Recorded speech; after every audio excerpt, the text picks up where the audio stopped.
Salve, salve, pessoal! Aqui é Kátia Totina, personal trainer, mentora de mudança de estilo de vida para homens 40 mais e autora do Protocolo 40 mais. Eu tô aqui hoje num dia pra lá de especial para falar com vocês, com a doutora Denise de Carvalho, cirurgia gastro, medicina funcional e integrativa. A autora do livro mais incrível que eu já vi na vida, que é o Você Tem Merda na Cabeça. E ela é especialista em eixo intestino-cérebro. E hoje eu vou falar com ela sobre esse assunto que é muito importante para homens 40 a mais. E a gente vai fazer um bate-papo aqui que eu acho que vocês deveriam assistir mais de 1, 2, 3 vezes. Concordo. Obrigada, Kátia, pelo convite. Um prazer aqui estar falando para a sua audiência, falando para o pessoal que quer qualidade de vida, né? Um dos pilares da qualidade de vida é o exercício físico, não só para os homens, como para as mulheres, para todo mundo, para as crianças também. E, por incrível que pareça, existe uma relação entre intestino, cérebro, hormônios e performance também esportiva, por que não, né? Então eu acho que é importante a gente trazer esse assunto, porque muita gente não sabe que isso acontece, né? Então eu acho que é importante. Obrigada pelo convite. Que isso, mais do que um prazer. E como a gente vai se desenvolvendo na nossa área, na parte de técnica, a gente vem percebendo a cada dia que passa que hoje não basta ser um mero profissional de exercícios físicos, e a gente entende perfeitamente o quanto é importante se aliar a profissionais incríveis como você, para a gente poder trazer uma base, um terreno biológico adequado, em que eu possa favorecer, né, uma absorção de nutrientes adequada, e que esse aluno, esse cliente receba os exercícios físicos de forma otimizada. Então, eu queria que você falasse um pouquinho comigo hoje sobre a importância do eixo intestino-cérebro e de como isso deve ser trabalhado, né, nesse protocolo Homens 40 mais, de que forma que a gente pode conduzir. Perfeito, Kátia. Menina, existem tantas relações entre os intestinos e o cérebro, né? Claro, acabou motivando um livro que foi escrito aí ao longo de quase 5 anos, então foi com muita pesquisa, foi dentro aí de muito estudo, mas é incrível isso, porque os homens 40 a mais, a gente sempre fala das mulheres 40 a mais por causa da menopausa, né?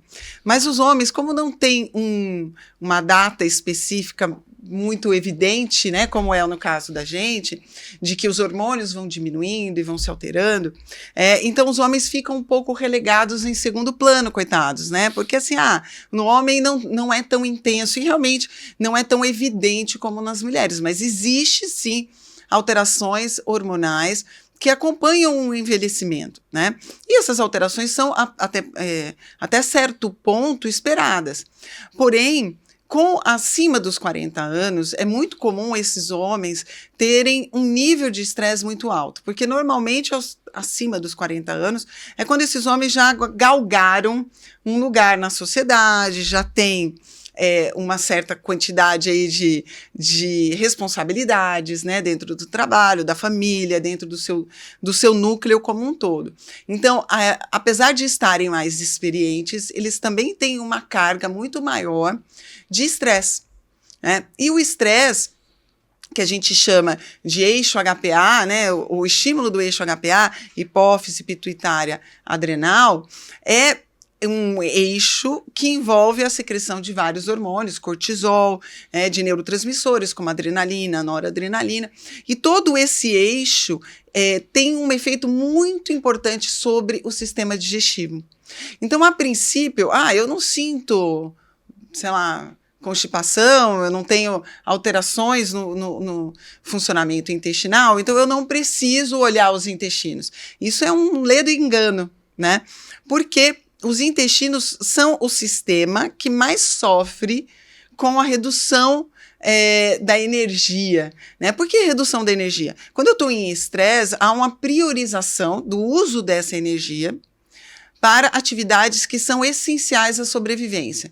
Então, por exemplo, eu vou ter um estímulo da frequência cardíaca, né? Vou ter um estímulo do raciocínio para poder sair daquela emergência, porque o corpo enxerga o estresse como uma emergência, uma ameaça à vida. E dentre essas priorizações, o músculo entra nessa priorização, por incrível que pareça. Por quê? Se eu tiver que sair correndo, se eu tiver que lutar, eu tenho energia no músculo para isso. O sistema digestivo, ele é praticamente desligado nesse momento. Por quê? Se eu estou correndo de um animal que quer me comer, se eu estou passando fome, eu não vou comer. Então, o sistema digestivo, ele não tem por que trabalhar nesse momento, né? Então, a princípio, o sistema digestivo, ele é meio que desligado. Então qual o problema? O problema é que hoje a gente não está correndo de um animal, né? A gente está estressado na mesa de reuniões com a nossa empresa, né? Na nossa empresa, ou assistindo televisão, ou até nas redes sociais, vendo notícias que deixam a gente tristes, nervosos, ansiosos. Exatamente. E naquele momento, o que a gente faz? A gente come. Né? E come de uma forma muito emocional, né? Busca-se o comfort food, né? Exatamente. E qual que é o comfort food normalmente? Ou drink, né? É a bebida alcoólica. Sim. Né? Então, normalmente esses homens, né, que estão já nesse nível de estresse, acima dos 40 anos, tal, a maioria, muitas vezes, já com a prole constituída, com os filhos e tal. Então, chega em casa, ele vai abrir uma cervejinha, né, ou ele vai tomar uma dose de uísque, uma caipirinha, um gin, alguma coisa desse tipo, para relaxar, porque ele está sentindo necessidade de relaxar. E ele vai ainda comer de forma mais emocional, né? Então, normalmente, são comidas que têm alta carga calórica, né? Muita gordura ou muito açúcar. Então, é massa, calabresa, né? Eventualmente, um doce também, né? E aí, justamente na hora que o sistema digestivo é desligado, né? Porque ele está estressado. E aí, o que vai acontecer? Eu vou ter uma dificuldade para digerir tudo aquilo, né? E toda vez que eu tenho uma dificuldade para digerir, eu tenho várias dificuldades que vêm disso. Primeiro, eu acabo alimentando a microbiota, né? Os micro-organismos que habitam os intestinos. Essa microbiota, ela fica mais gordinha, digamos assim, né? Ela cresce, ela fermenta, ela produz gases. Então, aí o cara começa a ter o quê? Refluxo. Eu posso dizer, nesse caso, que tem uma permeabilidade maior já, doutora? Normalmente sim, né? Porque o aumento da microbiota, ela possibilita uma reação imunológica de tentar conter este crescimento. E essa reação imunológica passa por um aumento de permeabilidade intestinal, até para migração de células de defesa. E aí eu tenho um monte de coisa não digerida, né? Alimentos que não foram digeridos adequadamente, proteínas intactas, né? E mostrando tudo isso para o sistema imunológico que está ali. Aí o sistema imunológico começa a reagir a esses alimentos, né? Então, eu começo a ter alergias, sensibilidades que eu não tinha antes, né? E o que é pior, eu não digeri direito, eu não cheguei no pedaço nutriente, no menor pedaço do alimento, eu não tenho nutriente disponível. Então, eu tenho uma confusão de microbiota crescendo, o sistema imune tentando controlar aquilo, o aumento da permeabilidade intestinal e a diminuição da disponibilidade de nutrientes, porque eu não estou digerindo adequadamente. E também porque muitas vezes esse alimento que ele vai atrás são alimentos que não são ricos em nutrientes, eles são ricos em calorias, né? Normalmente, mas não nutrientes. Então o cara não vai fazer ele não vai fazer um binge eating, né? Que a gente chama, que é aquela compulsão alimentar. Ele não vai fazer isso com uma salada, né? Ou com um prato de legumes assados. A gente costuma até brincar, né? Se você quiser saber de fato se você está com fome, pensa se você comeria, assim, uma tigela de brócolis. Exato. Né? Porque comer comida ultraprocessada com intensificadores de sabor é muito fácil, né? É muito então, mais fácil. A gente vê dessa forma. Agora, deu para perceber claramente o quanto você deixou muito claro aqui a necessidade, né? Dessa sintetização dos alimentos e o sistema digestivo, quão importante que é. E a cada vez que eu falo com você, eu vejo a grande necessidade, o pilar, assim, básico, necessário para se construir uma mudança de estilo de vida adequada. Só que algumas coisas aqui nos parece muito tranquila e ok. A doutora trabalha o tempo inteiro com isso. Eu gostaria de falar um pouquinho aqui, pessoal, sobre o eixo intestino-cérebro, aonde são fabricadas, né, predominantemente as substâncias e os hormônios que nos favorecem, que trazem uma energia, uma qualidade de vida adequada. Falar um pouquinho por que se diz tanto que o intestino é o segundo cérebro do ser humano e como que isso pode afetar nessa mudança de estilo de vida para homens 40 a mais. Então, que até agora eu falei do cérebro para o intestino, Perfeito. né? Ou seja, o eixo de estresse alterando o funcionamento gastrointestinal. Mas, na verdade, isso aqui é só a ponta do iceberg, porque nós temos muito mais ligações dos intestinos para o cérebro do que o inverso, né? Então, pode ser que a gente comece muitas vezes do cérebro para o intestino, mas eu vou desencadear alterações nesse intestino que daí eu vou refletir no cérebro, né?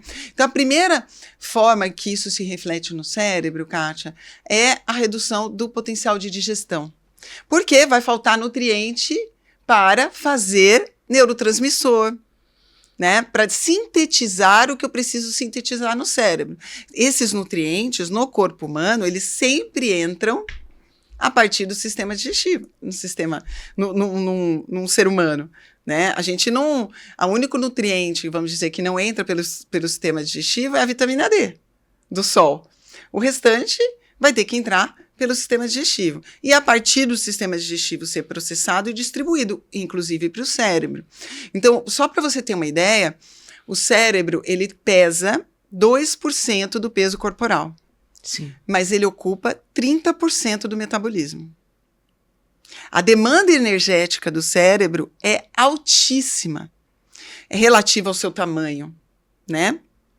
Então, um dos primeiros sistemas que vai sentir a falta de nutriente é o cérebro. Então, eu vou ter, às vezes, a fadiga, depressão. Literalmente um declínio cognitivo. Cognitivo, perfeito, um declínio cognitivo, uma dificuldade de obter novos conhecimentos, de retomar a memória mais recente, principalmente, né? A memória mais antiga, que já está consolidada, essa não, é mais difícil da gente perder, mas a memória mais recente começa a ser perdida. E justamente quando esse rapaz, quando esse homem, está precisando de mais performance mental. Por quê? Porque ele já está numa fase mais acima na empresa, né? Ele já galgou os seus degraus, né? E agora está lá, que muitas vezes já está num cargo de chefia e tudo mais, né?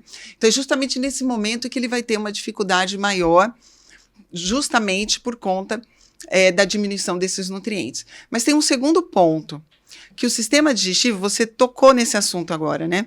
O sistema digestivo também sintetiza substâncias que tem ação no sistema nervoso central. Então, eu vou falar uma que a maioria das pessoas aqui que nos ouve vai conhecer, que é o GLP-1. Né? O tal dos análogos do GLP-1 que o pessoal tem tomado para emagrecer, as canetinhas. O GLP-1 é um hormônio produzido no intestino. Sim. E ele tem ação no cérebro que traz saciedade, que o pessoal está tomando na injeção. Quer dizer, de certa forma, me perdoe aqui, uma certa indignação, porque a pessoa deixa de comer melhor, deixa de dormir melhor, deixa de fazer um equilíbrio, né, de todos os hábitos, e aquilo que ela não está mais sendo capaz de produzir de forma endógena, ela passa a buscar fora. Exato. Mais fácil, né? Pois é. Porque também vai fazer ela comer menos. Agora, se você pensar que o problema não é só comer mais, é a qualidade do que come, né? Então, se ela já não come bem, né? E aí agora toma um análogo de GLP-1, vai comer menos ainda, coisas boas, normalmente, né? Porque muitas vezes, antigamente, estava pior isso, né? Porque quando a gente começou, quando as canetas chegaram no Brasil, a gente não precisava de prescrição médica, né? Então, as pessoas podiam pedir até em aplicativo de restaurante, tipo iFood, tá? Puxa vida. Podia pedir e não precisava de receita. De um tempinho para cá, agora precisa. O que eu acho que é importante, porque tem uma pessoa ali por trás que vai responder se der alguma coisa errada, né? E, ao mesmo tempo, uma pessoa que vai, aliás, deveria, pelo menos, né, orientar a dieta. Porque a pessoa vai querer comer menos, mas que ela coma, aproveitar que ela está com menos compulsão e que agora ela coma direito. né? Então, só para você ter uma ideia como o intestino é importante nesta conexão, né? O intestino está relacionado à saciedade. Então, quanto você procura de alimento. Então, a gente falou de substância produzida no intestino, eu dei o exemplo aí do GLP-1. Mas a própria microbiota produz substâncias que também podem ter efeitos no sistema nervoso central. Então, com o quê? Ela produz a partir daquilo que a gente dá para ela comer. Então, se, por exemplo, eu der alimentos ricos em triptofano, por exemplo, que é um aminoácido, ela pode sintetizar, o intestino pode sintetizar serotonina, pode sintetizar melatonina, a microbiota pode sintetizar indol. Este metabólito microbiano também tem um efeito no sistema nervoso central. Então, aquilo ser absorvido e chegar no sistema nervoso central. Eu posso sintetizar substâncias que são semelhantes ao hormônio que estimula o estresse, o CRH. Então, a própria microbiota pode ser um estímulo para o estresse, que a gente, diferente do estresse do dia a dia. Sim. Né? Então, tudo isso leva a alterações no cérebro. E tem um outro fator, que a gente chama de neuroinflamação. Uma microbiota descontrolada, desequilibrada, leva a uma hiperativação do sistema imunológico. Esta hiperativação do sistema imunológico pode atuar no cérebro também. É literalmente o seu corpo lutando contra você mesmo. Exato. Né? Tentando controlar aquela bagunça, Exato. né, que está acontecendo ali. O problema é que ele não sabe quem que é o ladrão e quem que é o mocinho, né, da brincadeira. Reagir. E aí a brincadeira começa a ficar séria. Começa a ficar séria. E às vezes, Kátia, o que é mais interessante é que às vezes muita gente que está nos ouvindo não pensa nisso. A mulher, ela procura mais o médico, porque ela tem uma atenção maior para ela. Né? Então, a mulher, até pelo fato da gente, a princípio, né, ser mais frágil, né? Então, a mulher, o que ela fazia? O homem saía para caçar, para trazer comida, e ela ficava com a prole na caverna. Então, a mulher, ela é muito mais atenta à mudança da temperatura, se vai ter chuva, se não vai, né? Se tem um barulho diferente. Sabe que nós mulheres, até a língua é diferente. Né? A gente é super taster, que chama. Ou seja, a gente tem uma capacidade maior de sentir sabores. E por quê? Porque a gente tinha que experimentar a comida antes de dar para o filho. Então, se aquilo era muito amargo, a gente não dava. Né? Então, a mulher ela é mais atenta a esses detalhes, a esses sinais. O homem, como ele é treinado, né, ao longo da sua vida, e isso acho que hoje está mudando um pouco, mas por muito tempo, do ponto de vista cultural, é assim, né? Ele é o cara que produz. Ele não tem tempo de reclamar. Né? Isso é coisa de mimimi, né? Isso é coisa de mulherzinha. Ou né? de selecionar algum tempo, alguma coisa para se cuidar, enfim, todas essas coisas. Exato. De qualquer forma, para mim, sempre foi uma escola acompanhar você. E a gente percebe claramente que essa palatabilidade das coisas e dos alimentos ainda tem muito a ver com a cultura, né? É muito cultural. E aqui se come muito por sabor e não por tratamento. Uhum. Quando uma mera profissional de educação física se depara com seus alunos e diz para eles, olha, eu gostaria muito que vocês olhassem a comida como um tratamento. Eu brinco às vezes com os alunos, eu falo, gente, vocês vão virar peixe, vocês vão morrer pela boca. Pelo amor de Deus, Kátia, perceba o que você está colocando para dentro. Quando vejo a doutora Denise de Carvalho anunciar um café da manhã à base de legumes e seu aporte proteico, todos olham com aquela área de surpresa, tudo, mas entenda, aquilo é que é pertinente à sua saúde, não é o que você gosta de comer, o que educaram você para gostar, né? Sim. Os intensificadores de sabor e tudo mais. A gente está falando sobre tratamento, sobre uma alimentação que de fato corresponda a nutrientes. Eu vi um estudo dizendo, inclusive, que a indústria alimentícia já está, inclusive, trabalhando para melhorar a crocância e o sabor dos alimentos, porque realmente as canetinhas estão trazendo ainda uma maior dificuldade da venda de alimentos. Exatamente porque as pessoas começam a ter um controle maior de forma externa, mas pela compulsão. Exato. E passam a ingerir menos, e eles já estão estudando uma forma de quebrar isso também para que as pessoas voltem a comer muito, e o que não necessariamente se deve comer, né? E olha que loucura, a gente está no meio, né? É a indústria farmacêutica te puxando para consumir essas canetinhas e a indústria alimentícia te puxando para consumir alimento. Né? É uma briga de gigantes. É uma briga de né? gigantes. E nós estamos no meio, com a mãozinha de um lado e a outra mãozinha do outro. Nós somos puppets, né?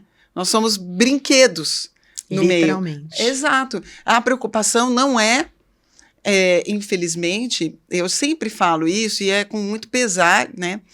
Eu tenho 27 anos de formada e eu não me formei achando que era isso. Nos últimos, 15 anos para cá, é que eu comecei a perceber que existem muitos interesses que regem a saúde, que não o bem do paciente. Né? Interesses econômicos. Eu estava vendo um vídeo essa semana de um dos caras, fundador do Instituto Cochrane, que é uma das empresas que mais revisa, que tem melhor reputação na revisão de estudos científicos, dinamarquês, e ele falando que ele escreveu um livro, né, falando sobre a máfia na medicina. Né? Infelizmente, é uma verdade que as pessoas não querem ver. Desde o Rockefeller. Exatamente, relatório Flexner, 1910 e tal. Quem não está entendendo, procura, só coloca lá relatório Flexner, vocês vão ver o que aconteceu em 1910 nos Estados Unidos, com o fechamento de várias universidades que mostravam a importância da saúde natural. Homeopatia, naturopatia, né, de modo geral, o próprio exercício físico. Tem uma área que se chamava fisiomedicalismo, que era muito interessante também, e que todas as universidades que tinham como base os tratamentos naturais foram fechadas nos Estados Unidos. Tá? E isso foi pago pelos Rockefeller. Né? E isso tem muito a ver que, posteriormente, também adquiriram a Bayer, que é a indústria farmacêutica. Não pensem, né? Não estou dizendo que é uma briga do bem contra o mal. Né? Claro que, graças a Deus que existe indústria farmacêutica. Né? Graças a Deus que existe. Mas antibióticos. Exato. Quimioterápicos. A gente sabe que tem muita importância. Porém, que a gente tem que ser menos ingênuo. De achar que eles estão ali só para o bem da humanidade, criando coisas que vão nos ajudar e tal, né? Acredito que existam pessoas bem intencionadas. Mas esse cara da Cochrane disse o seguinte, que lá na Dinamarca, que existem poucos médicos lá, nem 20 mil, pelo que ele falou, grande parte deles recebem salários da indústria farmacêutica. Então, assim, qual é a isenção, né, quando você recebe daquele que vai ganhar com a sua prescrição? Né? Existem muitos conflitos de interesses aí, né? Infelizmente. E nessa confusão toda, o alimento, né, que é da onde deveria vir o principal remédio, claro que você não vai tratar tudo com alimento, né? Mas é o alimento que modula a presença de nutrientes no seu corpo, modula a composição de microbiota, modula o grau de inflamação intestinal. O principal modulador disso é o alimento. No mínimo, você deixaria de tratar uma série de enfermidades, uma vez que você tomasse um cuidado maior com isso. Então, o que eu percebo assim, existe uma banalização por parte daquilo que a gente vem pregando, né, de certa forma, para as pessoas, que é, quando a Kátia fala sobre um protocolo de mudança de hábitos, higiene do sono, comer melhor, né, modular o seu estresse, fazer um grounding de manhã. Poxa, mas é isso? Ah, isso daí não adianta. Exatamente. Eu tenho uma série de medicações importantes. Quando a doutora Denise vem mostrando uma qualidade de vida, como se comportar, que tipo de alimento ingerir. Poxa, mas ela não vai me passar nenhum remédio? Então, assim, existe ainda esse tabu falando que há uma necessidade sempre de que um tratamento efetivo traga uma série de ferramentas, uma série de recursos medicamentosos, né, para que aquilo realmente funcione. E quando, na verdade, se a gente fizer uma construção aqui de baixo, e é por isso que eu tanto quero cada vez mais aprender com você, aprender com médicos que trabalham com isso, para eu trazer essa condição para o meu paciente, para o meu aluno, para que ele possa realmente receber o exercício físico, mas exista um terreno biológico. E você vai ter um receber. sucesso muito maior. Exatamente. Né? Na performance daquele aluno que faz o resto. Na verdade, eu entendo hoje que é a única forma. É a única forma. Até mesmo as pessoas que optam, ou entendendo com o seu próprio profissional, com o médico, uma terapia de reposição. Como fazer uma terapia de reposição num terreno absurdamente inflamado, cheio de problemas. O que é que você vai tirar de um tratamento efetivo, bom, mas sem estar com uma microbiota intestinal equilibrado, um corpo adequado, equilibrado para isso? Por exemplo, quando a gente fala em mulher, né? Se eu fizer uma reposição hormonal numa microbiota com uma mulher que tem uma microbiota que acaba ressintetizando o estrogênio em grande quantidade, que a gente chama de estroboloma, né? Então, o estrogênio passa pelo... Não se esqueçam que o homem também tem estrogênio, tá? O estrogênio passa pelo fígado, ele é metabolizado, eu jogo isso na segunda porção do adenal, e chega lá, eu encontro uma microbiota que pega as pecinhas daquele colar, que tinha sido todo picotadinho, junta essas pecinhas de novo. Então, o que acontece? Esse estrogênio é novamente absorvido. Então, o que vai acontecer? Eu não consigo jogar fora esse estrogênio. Então, hoje a gente tem homens... Eu assisti um trechinho da sua aula essa semana, e esse podcast não precisa ser 200% para os homens. As mulheres também precisam entender o quão importante é tudo isso. E eu falei exatamente sobre o que você estava falando nessa aula para as minhas alunas. Exato. Esse excesso de estrogênio que pode nas mulheres trazer endometriose, síndrome dos ovários policísticos, lipedema, câncer de mama. Mas nos homens pode trazer um homem mais feminino. E não estou falando aqui de gênero, de questões sexuais, mas um homem com menos agressividade, com menos postura masculina. Energia feminina. Com uma energia muito feminina. O que vai ser, muitas vezes, uma crise, né, dentro do seu trabalho, com uma postura que não é o esperado, às vezes, no lugar que ele ocupa, dentro, inclusive, da sua dinâmica familiar. Então, eu posso ainda, além disso, alterar níveis de testosterona.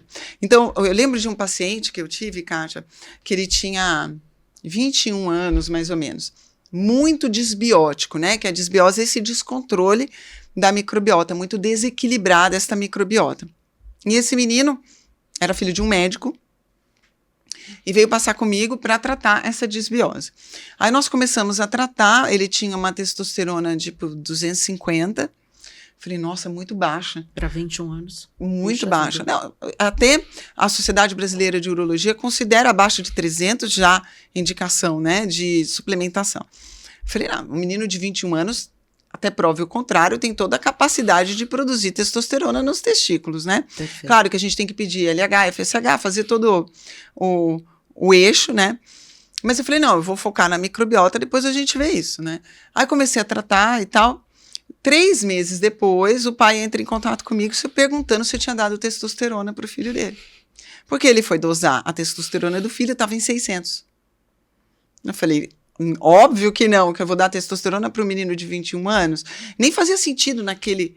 Não era uma queixa dele, tá?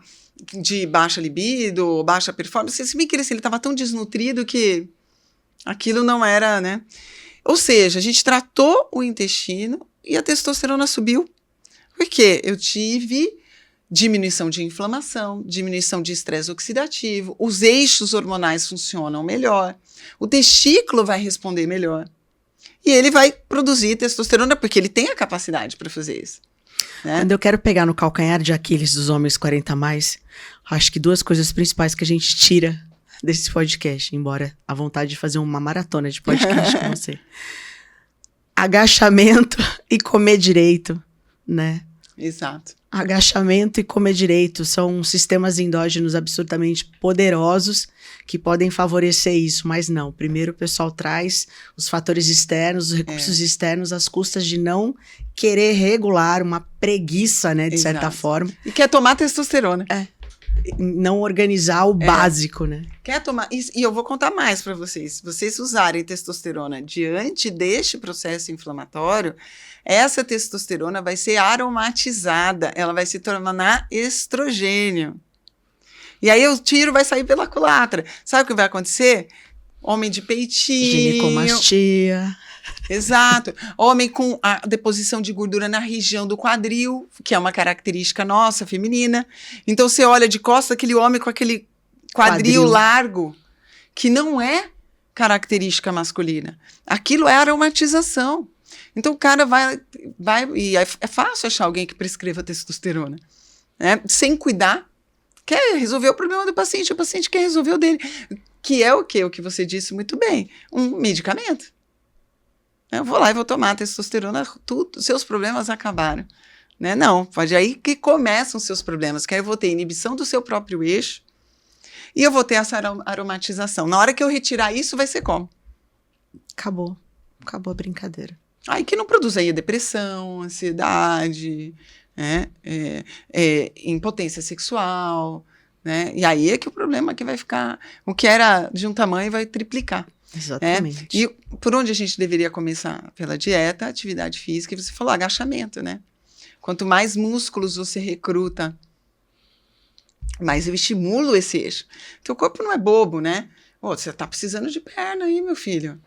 Exatamente. É o que te carrega o dia inteiro. Você precisa de um recrutamento grande de fibras musculares para ter uma ativação, o sistema fisiológico trabalhar em cima disso. E então isso vem se comprovando cada vez mais. Eu quero de uma vez por todas que as pessoas entendam que a medicina que você vem apresentando agora está para a saúde como, infelizmente ou felizmente, algumas guerras trouxeram mais tecnologia e mais avanços, né, para a vida, mas que a gente traga aqui uma condição para que essas pessoas entendam de uma vez por todas que o básico não está sendo feito. E isso vai te custar menos, vai incidir num risco menor para você, e a partir disso, daí sim é que se constrói as outras coisas.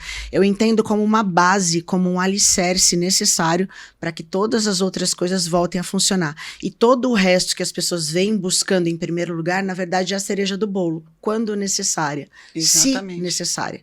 Que na verdade as pessoas deixaram, através desse estímulo dopaminérgico, do imediatismo, deixaram de cuidar daquilo que de fato é importante, mas que tem uma demanda necessária da sua constância, da sua disciplina, para que você traga isso numa forma adequada. Queria pedir para você, se você achar que é pertinente, agora a gente falar um pouquinho sobre os níveis de cortisol, sobre a melhora do sono, o quanto esse sono é importante também, além da alimentação, obviamente, e como que a gente poderia... O alimento é o primeiro, né? Sempre eu falo assim, é onde a gente deveria começar. Mas a pessoa, às vezes, ela está tão esgotada, tão fadigada, que o alimento fica muito difícil, porque o alimento é o que traz energia, né? Num momento de muita fadiga, é muito comum você ter realmente compulsão por alimentos muito calóricos na tentativa de trazer energia, né? E aí fica difícil, às vezes, você conseguir parar de comer, né? Ou escolher de forma mais consciente. Inteligente. Né? Inteligente. Então, o que eu acho que é importante e muito importante, não só para os intestinos, como para o corpo inteiro, a questão do sono é o que a gente chama hoje de cronobiologia. Né? A gente tem na vida, existe tempo para tudo. Né? Já diziam os nossos avós, né? Existe um tempo certo para tudo. Existe o tempo certo para você ser pai, você ser mãe. Existe o tempo certo para você galgar alguma coisa e outras também para descansar, né?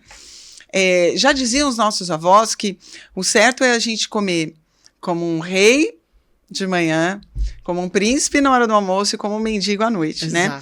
Isso vem em consonância com o que nós chamamos de crononutrição e cronobiologia. Crononutrição e cronobiologia é o que se refere ao que você come com relação ao horário do dia e em relação ao ciclo circadiano. Então, que tem mais ou menos 24 horas, né? Então, dentro da cronobiologia tem esse tema da crononutrição, que é você comer bem, mais volume de manhã, um pouquinho menos no almoço e menos ainda no jantar. Todo o seu processo digestivo funciona melhor. O povo do jejum surta aqui com a gente agora, mas tudo bem. Exato. Eu falo, quer fazer jejum? Faz. Pula o jantar, não pula o café da manhã. Muito bem. Isso é muito mais inteligente do que do ponto de vista fisiológico mesmo, de como seu corpo funciona. Informação nível ouro. É verdade, porque as pessoas acham assim, porque é mais fácil pular o café da manhã. Porque a pessoa já acorda, vai para o trabalho, aí ela, o que vai acontecer? Ela vai juntar toda a comida dela no período do almoço para o jantar. O que é muito pior, eu tenho menos capacidade de digestão, eu tenho menos capacidade de absorção, e eu vou deitar à noite de estômago cheio, o que também afeta a minha cronobiologia. Porque o horário do sono é o horário de repouso, inclusive do sistema digestivo. Então, o ideal, porque durante o sono, eu gosto da seguinte analogia. Sabe uma linha de metrô em São Paulo, qualquer grande cidade? Que horário é que você faz os reparos na linha do trem? Na hora que o trem está fechado. Perfeito. Né? Então, sei lá, da meia-noite às 5 da manhã, é o horário que você tem, que os trabalhadores de manutenção vão lá cuidar. O sistema digestivo é a mesma coisa. O horário que eu faço o reparo da permeabilidade, do processo inflamatório, da produção de enzimas, que eu recomponho, né, as vilosidades, é quando o sistema digestivo está em repouso. Quando que a gente está em repouso? Quando está dormindo, porque a gente não é para estar comendo. Era para ser o reset, né, do sistema digestivo e do sono. Então, para que eu faça isso adequadamente, o certo é que eu só vá dormir pelo menos 3 horas da última refeição. Então, o estômago não pode estar cheio, porque o estômago ele vai se esvaziar, em média, de 70 a 120 minutos. Então, eu vou deitar já sem comida no estômago. Este é o certo. E isso vai fazer com que eu durma melhor. Então, dentro até da medicina chinesa, a gente tem, por exemplo, o horário do fígado é às 3 da manhã. O fígado é quem faz a limpeza, né, das toxinas, quem metaboliza tudo aquilo que vem do sistema digestivo, separa o que é preciso, o que eu vou deixar passar para a circulação sistêmica, ou o que eu vou precisar destoxificar e jogar fora. E aí eu vou jogar fora ou através do rim, né, se for algo que seja solúvel em água, ou através da bile, que é solúvel em gordura. Então, o fígado, que horas que ele faz isso? Na hora que o sistema digestivo está em repouso, porque aí ele está trabalhando com aquilo que ele recebeu durante o dia. Tá? Então, a cronobiologia, ela está relacionada ao horário da refeição e ao horário que você dorme. O que é melhor a gente dormir, do ponto de vista de cronobiologia? Antes das 11 da noite. Sempre. Por quê? A gente tem secreção de GH. Muito importante falar isso, doutora. Calcanhar de Aquiles nos homens, de novo. De novo. Tal do GH, que é lipolítico, que é importante para a manutenção do seu colágeno, da sua jovialidade. É você secretar GH, pelo menos depois, o que a gente diz é que é mais ou menos em torno de meia-noite e 1 da manhã. Mas eu não posso estar com a insulina alta. Então, eu não posso ter comido muito à noite, porque senão eu inibo a ação do GH. Então, eu vou ter, durante o sono, o GH, a testosterona e o pico de cortisol na hora de acordar. Eu só vou fazer isso adequadamente se eu durmo antes das 11 da noite. Então, para dormir às 11 da noite, eu vou ter que jantar no máximo, estourando, acabar o meu prato às 8 da noite. Eu, por exemplo, eu só como enquanto ainda tem luz, eu brinco. Então, assim, meu jantar é 6 da tarde. Nós temos que voltar um pouco no tempo, e é isso, é esse favorecimento através dos tratamentos que as pessoas tanto buscam, tudo, mas não traz essa adequação, esse ambiente que vai favorecer com que tudo isso funcione. Eu sei que então, sem isso, sei lá, um CEO que tem jantares muito importantes e tal, você vá no seu jantar, ninguém está dizendo, mas você não vai lá, na verdade, para comer, você vai para fazer negócios, né? O ideal é que você fosse já alimentado. Exato. Chega lá, né, toma uma bebida, claro, com parcimônia, dar uma beliscadinha e vai lá Ser para trabalhar. seletivo, de fato, Exatamente. para aquilo que ele deve. Não ir para o restaurante com fome. Exatamente. Por exemplo, se você é obrigado. Claro, meus queridos, que eu não estou dizendo, tudo na vida é equilíbrio, né? E a gente tem o 80-20. Né? 80% do tempo fazendo o que é adequado para você, para que nos 20% de folga você possa fazer. Então, sair para jantar num final de semana, com a sua família, comer um pouquinho mais tarde. Aí vai lá, toma sua bebida alcoólica que você gosta, com parcimônia, come lá um churrasco, né? Come sua sobremesa. A vida é feita disso também, né? De equilíbrio. Mas o que eu vejo, Kátia, é a maioria das pessoas trazendo isso como 80. Esse é o 80, né? E aí não é 80-20, muitas vezes é 80, quer dizer, é 40, 20 não é 40, é 40, é 50, né? E por aí vai. E aí, por quê? Porque tá faltando dopamina, tá faltando prazer. E aí entram as outras práticas do que a gente chama de Mind Body Medicine, né? Que é a medicina da mente e corpo.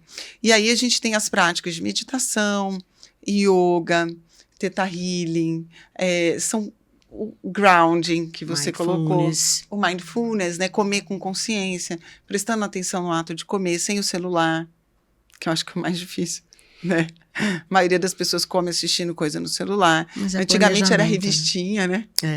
Agora era jornal. Né? E isso também faz com que a gente digira melhor. Se eu estiver no ato da refeição, porque uma parte do processo digestivo a gente chama de digestão cefálica, ou seja, o comando cerebral. E esse comando cerebral eu tenho que estar consciente que eu estou tendo a refeição. Se eu estou prestando atenção num vídeo, teu corpo nem percebe que você está, o seu cérebro não percebe que você está se alimentando. Né? E aí como é que você vai digerir adequadamente isso? Né? Então essas práticas de Mind Body Medicine, que a gente por muitos anos foram relegadas num segundo plano, mas que sempre foram valorizadas pelas medicinas orientais, né? A medicina chinesa, a medicina indiana, a Ayurveda, medicina persa, isso sempre foi muito valorizado nas medicinas ancestrais, né? E a gente perdeu isso, né? Infelizmente, porque isso também ajuda a manter o cortisol controlado, né? Que é o hormônio do estresse. Eu diria hoje que a principal causa de adoecimento é o estresse não mediado. Todos nós, né, Kátia? Nós também. E o estresse pode ser um estresse no trabalho, pode ser um problema financeiro, um problema de saúde, até o estresse físico. Relacionamentos interpessoais. Relacionamentos amorosos e interpessoais, né? Um casamento mal feito, né? Que você não consegue sair daquilo, né? Uma relação abusiva, tudo isso é estresse. E até excesso de exercício físico. Sem dúvida. Né? Também é encarado. Vacina e veneno, né? Tudo deve ser dosado. Equilíbrio, vacina e veneno. Exatamente. E a gente tem que tentar se permear sempre olhando para o equilíbrio. Queria fechar com você, eu sei que esse é um assunto extremamente extenso, mas se você puder dar uma palhinha pra gente, falar um pouquinho sobre os alimentos ultraprocessados, falar um pouco sobre isso. E eu venho percebendo, assim, muito claramente algumas mudanças na parte de medicina sobre os probióticos, os prebióticos, de que forma isso é importante, é inteligente. Caiu por terra algumas coisas, o pessoal usava de forma desenfreada. Percebo isso. Sim. E hoje eu venho acompanhando você e o seu trabalho para a gente falar um pouquinho sobre isso. Tá. Bem, em relação aos alimentos ultraprocessados, né, é aquilo que não é encontrado naturalmente na natureza, né? Então, conservantes, espessantes, aromatizantes, emulsificantes, que são importantes para que tenha tempo de prateleira, né? E aí eu tenho um barateamento desse produto, né? Eu estava, inclusive, há pouco tempo, gravando uma aula, mostrando que, olha, por incrível que pareça, né, nós estamos num dos países mais constipados do mundo, ou seja, que as pessoas sofrem de prisão de ventre, né, intestino preso. O que parece totalmente incoerente, porque a gente está num país em que se colhe alimento natural, vegetal, o ano inteiro. Né? Nós temos luz do sol, temperatura, água, né? Os maiores rios do mundo e tal. E a gente consegue ser, vamos dizer, o celeiro do mundo. A acessibilidade é incrível, né? Uma E por questão que cultural. nós somos tão constipados, né? E uma das coisas que a Associação Americana de Gastroenterologia coloca é justamente a baixa ingestão de fibras, né? Ou seja, que os alimentos industrializados e ultraprocessados são baixos em fibras, porque as fibras diminuem o tempo de prateleira, porque a microbiota do ar e tudo se alimenta dessas fibras, então estraga mais rápido.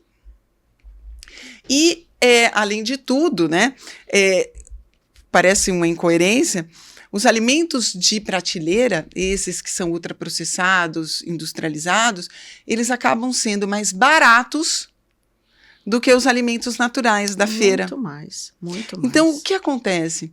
Os países mais constipados são os países mais pobres. E não faz nenhum sentido aqui no Brasil. Porque você vai, gente, na xepa da feira.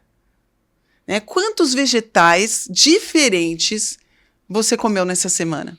Os hortifrutis que você vai, às vezes tem a xepa hoje em dia. Você consegue ir naquela prateleira onde as coisas estão meio próximas do vencimento e há uma possibilidade de você ter essa acessibilidade. O problema é que a galera não quer descascar, né? Exato. Dá trabalho. Kátia, quando eu estava na faculdade ainda, né? Eu sou formada há 27 anos. Isso há 30 anos atrás, mais ou menos, né? Então, bastante tempo atrás, a gente fazia ambulatório de pediatria. Eu fiz aqui na PUC de Campinas. E a gente chegava para trabalhar de manhã no ambulatório de pediatria, ninguém aguentava o cheiro de salgadinho dentro do ambulatório. Sabe aquele salgadinho de meio de plástico, amarelo, que é corante Puro. Uma porcaria e sal, né? Por quê? Essas mães, provavelmente, coitadas, né? Saíam muito cedo de casa, as crianças estavam dormindo no colo, né? Elas chegavam na porta do ambulatório, tinha aquele monte de homem vendendo esses salgadinhos. Né? Foi o quê? R$1, um saco desse tamanho. Né? O que elas faziam? Pegavam um saquinho desse, que a criança ia acordar com fome, e dava aquilo para a criança. Então, dentro do ambulatório não tinha janela direito, a gente não aguentava o cheiro desses salgadinhos. E eu pensava assim, gente, traz uma banana de casa, traz uma maçã de casa, que não precisa nem descascar se você não quiser. Né? Lava ali na piazinha ali, dá para a criança comer a maçã. Né? Mas, infelizmente, é mais fácil, é barato, e falta uma coisa que é muito importante, e que isso é uma coisa que eu luto muito para que um dia aconteça. Educação nutricional. Nas escolas, Kátia. Sabe? Na escola... Nos Estados Unidos já vai ser uma obrigatório agora. Na grade curricular. Que já era em países como o Japão. Graças a Deus. Que é obrigatório. Então, existe essa cultura de ensinar a criança, quando é criança, o que é um alimento de verdade, o que não é um alimento de verdade. A gente cai de novo até na questão da palatabilidade.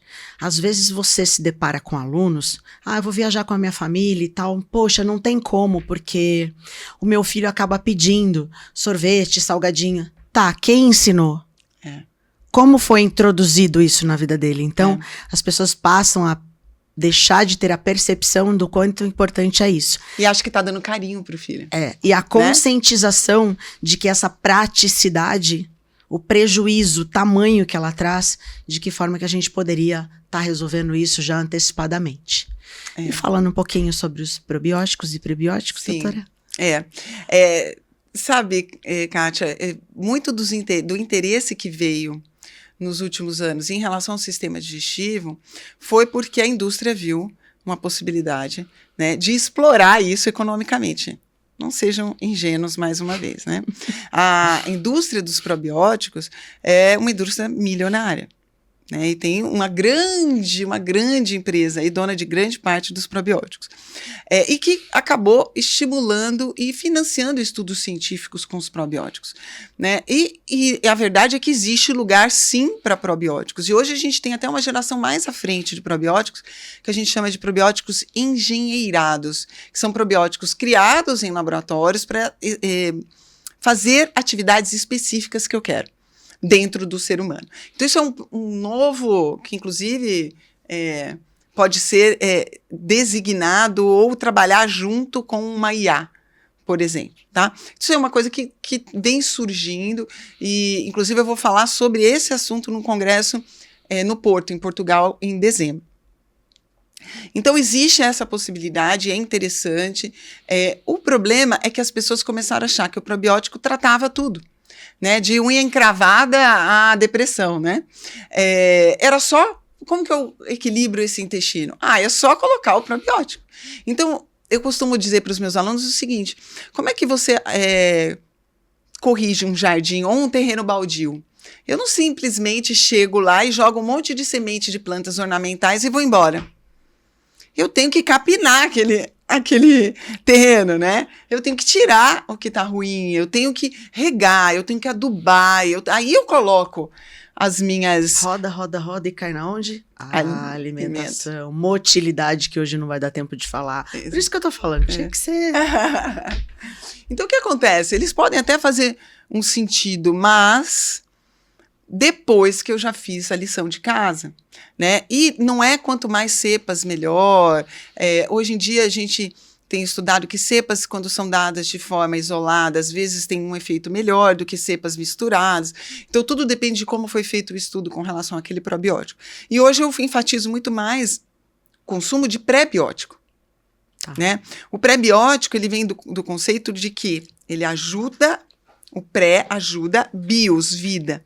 Então, ele vai ajudar aquela microbiota que você já tem nos seus intestinos, né? Então, é aquilo que a microbiota usa para se alimentar e ela vai produzir substâncias que são importantes para o hospedeiro dela e para a própria comunidade microbiana.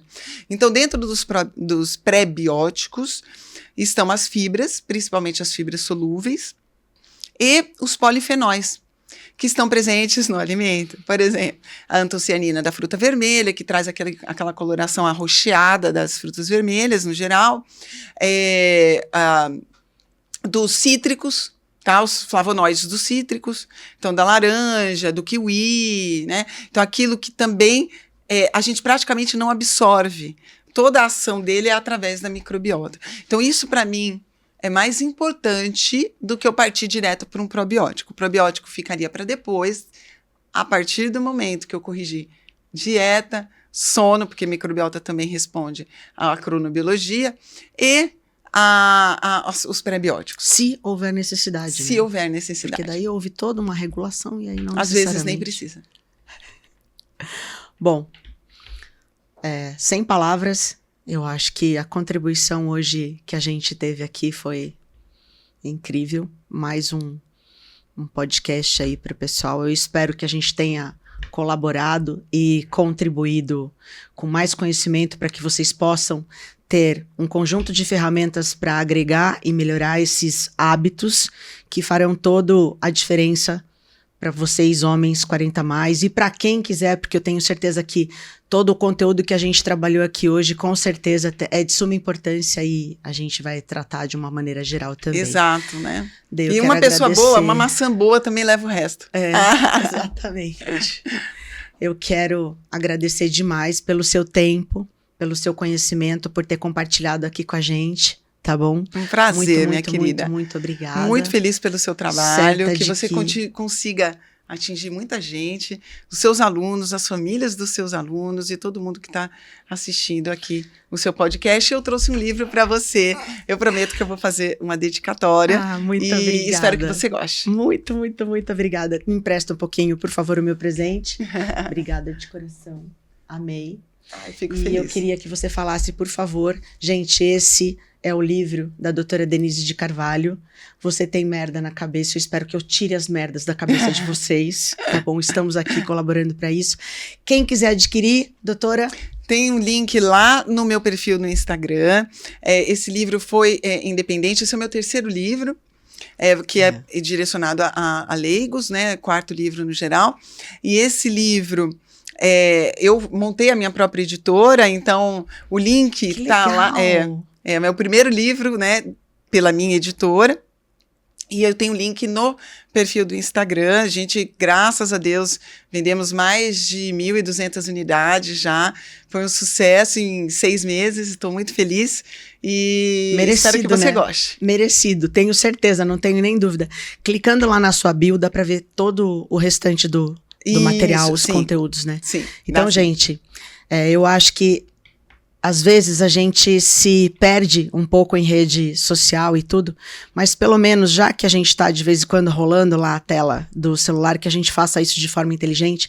Então, eu recomendo que vocês sigam a doutora Denise de Carvalho, e lá vocês clicando na bio, vocês vão ter o acesso não só a esse livro, como outros conteúdos de suma importância da parte dela. Obrigada. Eu que te agradeço, minha querida, um prazer. Fiquem com Deus.